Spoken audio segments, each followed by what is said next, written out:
안녕하세요. 스포츠 아웃라인 뉴스 방초록입니다. 여러분, 오늘은 앞으로 대한민국 생활체육을 선도해 나갈 대한생활체육회를 찾아왔습니다. 2021년 발족한 대한생활체육회의 수장으로서 수많은 상하 종목 단체장과 의료기관, 각종 단체, 기업 등과 상생 협력을 통해 대한민국 생활체육의 밝은 미래를 위해 다양한 활동을 이어가고 계신 김균식 총재님을 만나보도록 하겠습니다. 같이 가실까요? 안녕하세요, 총재님. 네, 안녕하세요. 네. 우선 많은 분들이 궁금해하실 것 같은데요. 네네. 대한생활체육회에 대해서 소개 부탁드립니다. 명칭 그대로 대한민국 국민의 생활 속의 체육을 줄임말입니다. 줄임말이 이제 대한생활체육회가 된 건가요? 예. 명칭을 조금 더 이제 풀이하자면 대부분 체육하면 그 영어로 스포츠 그리고 금메달 1등 프로선수 국가대표 라고만 생각합니다. 그런데 사실 우리 체육을 우리 운동이라고 놓고 봤을 때 반드시 엘리트 프로선수들만 할 수 있는 거고 나머지는 못한다 해서는 안 된다? 그거는 어폐가 있지 않을까요?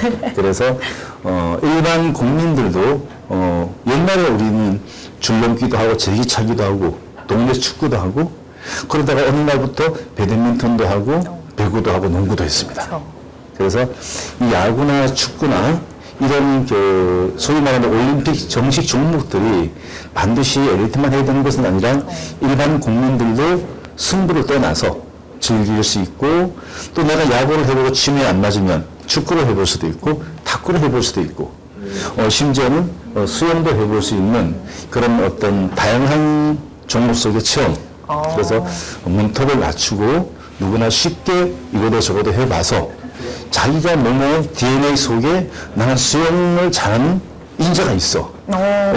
나는 턱걸이나 체조를 잘하는 인자가 있어. 해서 많은 국민들이 반드시 1등만 목표로 하는 것이 아니라 생활 속에 운동을 즐김으로 인해서 건강한 육체를 만들어내고 또 건강한 육체를 토대로 건전한 정신이 생겨나는 그것이 큰 틀에서 국가를 유지하고 발전시켜 나가는 원동력이 아닌가. 너무 거창한가요? 너무 좋습니다. 약간 쉽게 풀이하면 동호회에 엄청 약간 체계화된 체육회라고 보면 되겠네요.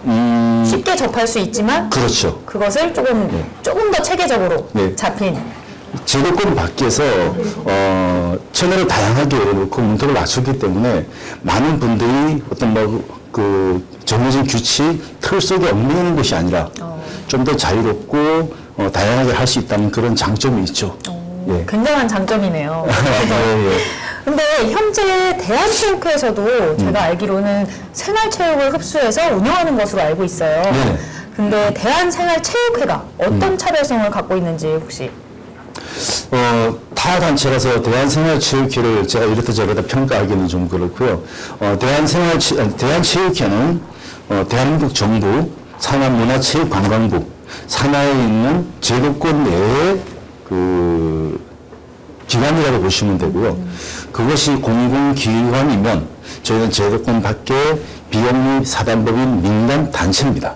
민간단체로 보면 되겠네요. 기관과 단체라는 그런 어떤 구분도 지고 또 예산 문제라든가 또는 조직 문제라든가 전문성 이런 면에서 대한체육회는 이미 체계가 잡히고 해방 전부터 오랫동안 유지되어 왔던 국가를 대표하는 체육기관이고 저희는 그거와 상관없이 자유분방하지만 비정규군 그리고 아마추어 동호인 개념의 단체라고 보시면 됩니다. 민간단체. 네네네. 굉장한 차별성을 갖고 있네요, 생각보다. 어떻게 보면 전혀 다른, 거의 우리는 자전거라고 보면 여기는 사이클. 최고급 승용차. 그 정도니까. 물론 도로는 같이 누비죠. 그럼 현재 대한생활체육회 산하종목단체는 어떻게 되고 그 대한생활체육회와 상하종목단체 간에 어떤 관계로 운영하실지 계획이 있으신가요? 작년 9월 17일 날 서울시로부터 정식 인가를 받았는데요. 현재 약 40개 종목이 있습니다. 물론 올림픽 종목이라든가 더 많은 체육 종목을 다 총망라한다면 뭐 50개, 60개 많겠지만 현재 저희한테 그 등록이 돼가지고 저희가 그 종목별 회장 임명을 정식으로 한 종목, 거기 한 40개 종목 되고요. 대부분 여러분들이 알고 계시는 축구, 농구, 탁구, 배구도 있지만 좀 생소하다 싶은 그런 뭐 프리테니스라든가 여러 가지도 종목이 또 있습니다. 그러다 보니까 꼭 올림픽 정식 종목, 국민 모두가 공감하고 있었던 그런 뭐 종목보다는 좀 더 다양한 생소한 그런 종목도 있고요. 그 종목별 그 회장에 대해서 저희 중앙위에서 할 수 있는 것은 특정 종목의 경력과 전문성과 열정을 가지고 있는 분이 종목별 그 회장을 함으로써 인해서 지역에 국한되지 않고 그 종목으로 국내에 있는 많은 분들을 모아서 그러니까 지회도 설립을 하고 그리고 또 리그전으로 해서 대회도 가져오고 그리고 좀 더 이제 체계화된다면 뭐 한일전이라든가 또 남북전이라든가 다른 국가들과 그래서 이제 종로에는 그 현재 그 어디에도 없는 종목이 한 가지가 있습니다. 어떤 건지 너무 궁금하네요.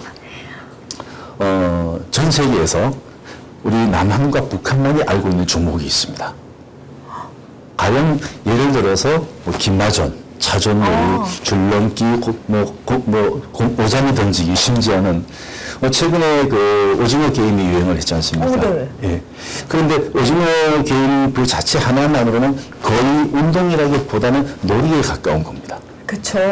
그런데 저희가 우리 남과 북을 통틀어서 한민족만이 알고 있는 놀이 문화 한 40가지 종목이 있더라고요. 네. 그래서 그런 것들은 별도로 현재 대한생활체육회 산하에 있는 작은 민족 놀이부로 따로 이렇게 육성을 할 계획입니다. 이것의 장점은 남과 북이 통일을 꿈꾸면서 한민족임을 공감할 수 있는 우리 민족만이 할 수 있는 놀이라는 것이 첫 번째고, 그 다음은 어떤 프로 체육, 그 엘리트 체육에서는 이 체육의 접목되기가 굉장히 어렵습니다. 그쵸. 자연스럽게 생활 속에 편안하게 놀이를 해봄으로 인해서 현재 자라나는 청소년들이나 학생들 많은 분들이 그 스마트폰에 집중하느라고 전혀 이 놀이 문화라는 것은 혼자가 없습니다. 많은 분들이 같이 어울려서 팀워크를 하고 화합을 이루고 같이 부대끼고 이기고 지면서 여러 가지 이제 경쟁도 해보고 선의의 경쟁. 그래서 놀이 속에 건강을 추구할 수 있는 우리만이 할 수 있는 대한민국 남한만이 해볼 수 있는 그래서 북한이 부러워해서 같이 남과 북이 공동으로 국가대표를 뽑아서 한다면은 오징어 게임의 수백 배의 그 인기를 끌 수 있는 전 인류가 부러워하는 우리만의 한민족 체전이 될 것이다. 라고 생각하고 있습니다. 그러면 제2의 태권도가 나올 수도 있겠네요. 그쵸? 그렇게 봐주시면 고맙고. 네. 다음 질문으로 넘어가면요. 지금도 의료기관이나 다양한 기업, 지자체 업무 협약을 통해서 이 생활체육 동호인들에 대해서 굉장히 힘을 많이 쓰시고 계신 것 같아요. 혹시 2022년 주요 핵심 사업이 있다면 무엇이 있을까요? 네, 처음에 설립하고 나서 주변에서 우려도 많았습니다. 통합을 하려는 생활체육을 다시 부활시키는 거 아니냐 하는 어떤 부정적인 견해. 그리고, 생활체육 자체가 체육단체를 크지 않고, 과거처럼 정치적, 상업적, 집단적 인기주의로 가는 변질된 모습을 보일까봐 걱정도 많이 했습니다. 그런데, 대한생활체육회는 창립 초기부터, 우리 슬로건 자체가 그렇습니다. 자유, 건강, 그리고 열정, 긍정, 배려. 이런 요소로 차 있는데 정치에 휘말리지 말자. 종교성을 띄지 말자. 그리고 이걸 상업적으로 이용하지 말자라고 이렇게 처음부터 슬로건을 정했습니다. 그런데 대한생활체육회에서 업무 협약을 하는 이유는 간단합니다. 그동안 병원, 호텔, 리조트, 또 심지어는 의료기관, 여러 가지 학술단체, 법무단체 많은 분들하고 업무 협약을 차곡차곡 해 나가는 이유는 대한민국 사회는 인맥사회입니다. 예. 만나서 술 한잔 하다 보면 금방 형님 동생이 네. 되고 서로 이렇게 친근감을 정적인 사회인데 우리가 많은 네트워크를 형성함으로 인해서 대한생활체육에 가입하면 그들도 이 팍팍하고 어렵고 때로는 각박한 세상에서 나도 기댈 때가 있고 나도 놓고 할 때가 있고 나도 자문할 때가 있구나 라는 인프라를 구성을 해주는 겁니다. 그런데 생활체육회라는 단체가 인프라를 구성하는 목적 자체가 한 사람이라도 더 여기에 관심을 가지고 참여를 해서 아주 적은 비용으로 이걸 다 같이 누릴 수 있도록 우리는 말 그대로 멋진 놀이터를 만드는 겁니다. 심심하시죠? 외로우시죠? 그리고 건강에 불편하시죠? 와서 마음껏 뛰어놀고 충분히 누리십시오. 그 대신 입장료는 100원만 받겠습니다. 이런 뭐 상업으로 따지자면 박리담이고요. 개념으로 따지자면 많은 사람들이 좀 더 복지를 위하고 미처 정부가 다 하지 못했던 일반 사람들의 어떤 건강 유지에 직접적으로 피부에 와닿을 수 있는 그런 환경을 조성하자라는 것입니다.